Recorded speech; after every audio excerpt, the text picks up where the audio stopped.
Well, it was a growth going all the way back to September 17th of 73 when I became a broker. It's just been a gradual building and accumulation of experience. I finally got to the point where the broker-dealer I was with in the early 90s, a company by the name of Fidelity Equity Services, decided to get out of the broker-dealer business. And I was faced with doing the mountain of paperwork that all brokers have to do when they make a move from one company to another. And I figured I only had one more time I could do all this paperwork before they'd cart me off to the loony bin.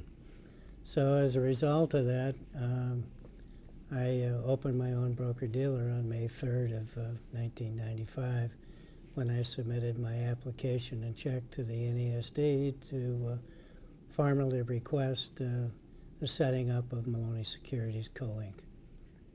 I guess it was the right time. The culmination of a thought process that had been going on in my mind for 6 or 7 years prior to that, and the experience I had garnered in the business itself.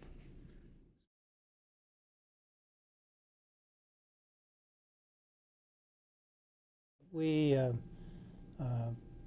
have all experienced, any of us who have been in the business for any period of time, had experiences with our broker-dealers that sometimes weren't always the best. A lot of times would turn into a we against them kind of a situation. Or we had people that were making decisions at the upper echelons of management who had no sales experience. You know, one of the stated elements that we try and let all of our people know is that the fact that we're here to help them succeed. And whatever that success requires, we're willing to help them along that road. Well, all the people at our company still have a book, still produce business. And as a result of that, we can identify and empathize with problems that brokers run into. Therefore, we are a brokerage firm that's run by brokers for brokers. They're our most important asset, and we'd be pretty silly if we let that asset go fallow.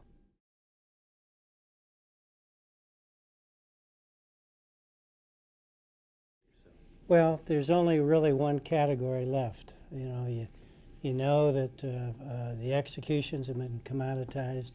You know, research has been commoditized. You can go out and buy any of those things that you want. But the one thing that can't be bought are the ideas that you generate inside of your brain and bring to the table to that client. That is a difference.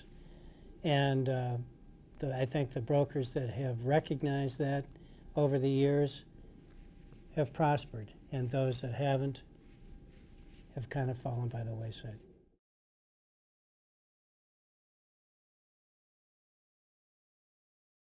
Yes. Tell me about your experience with that. Well, it got started back in 2000 when I ran for and was elected to the then NESD District 4 District Committee.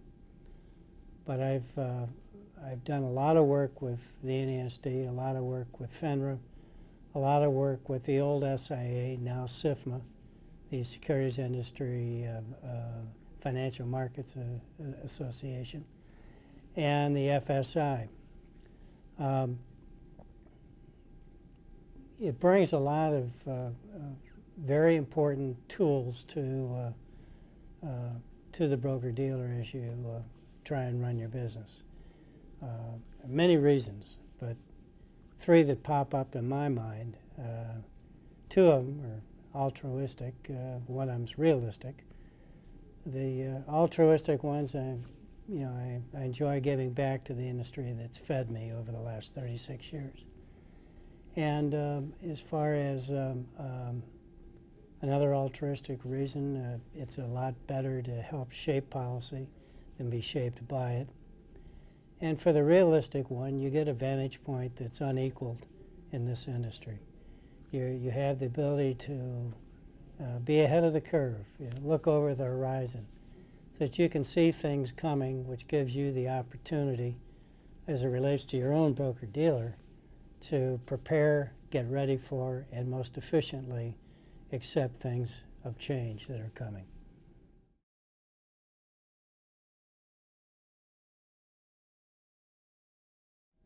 Difference between being a big fish in a pond and being a little fish in the pond.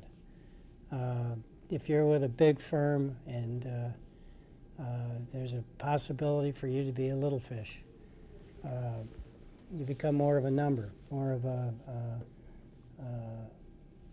a percentage.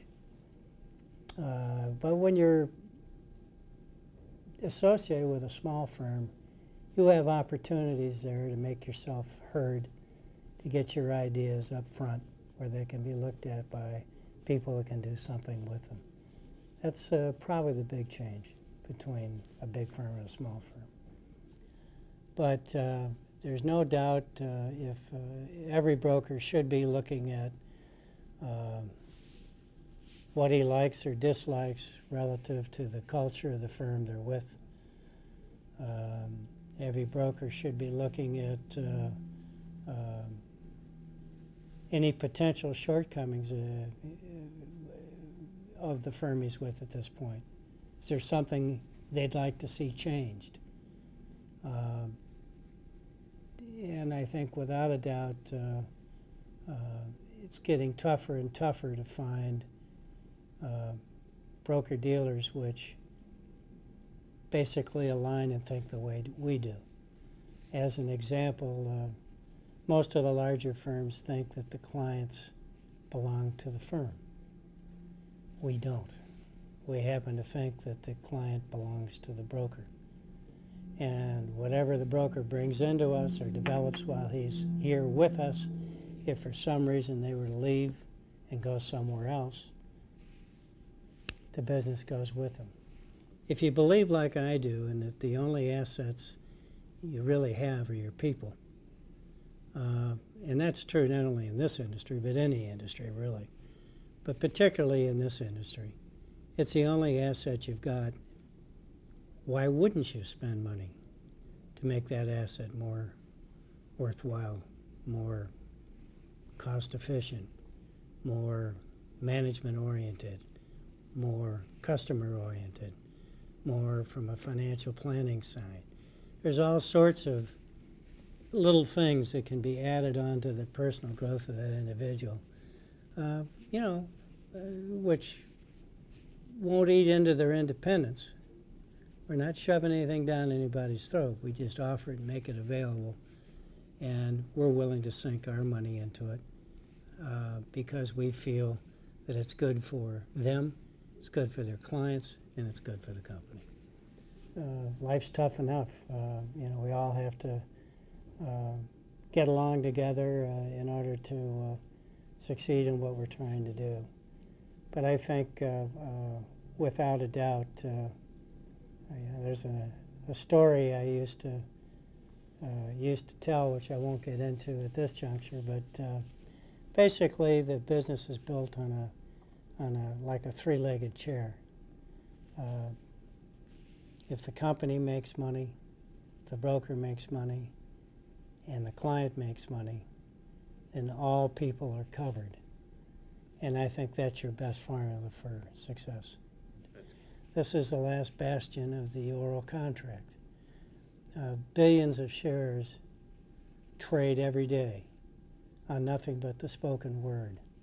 So your word is your bond in this business. And if you break your word and your word is determined not to be good, you don't succeed. You go by the wayside. And I think I pride myself in the fact that anytime I tell you something, you can bank it.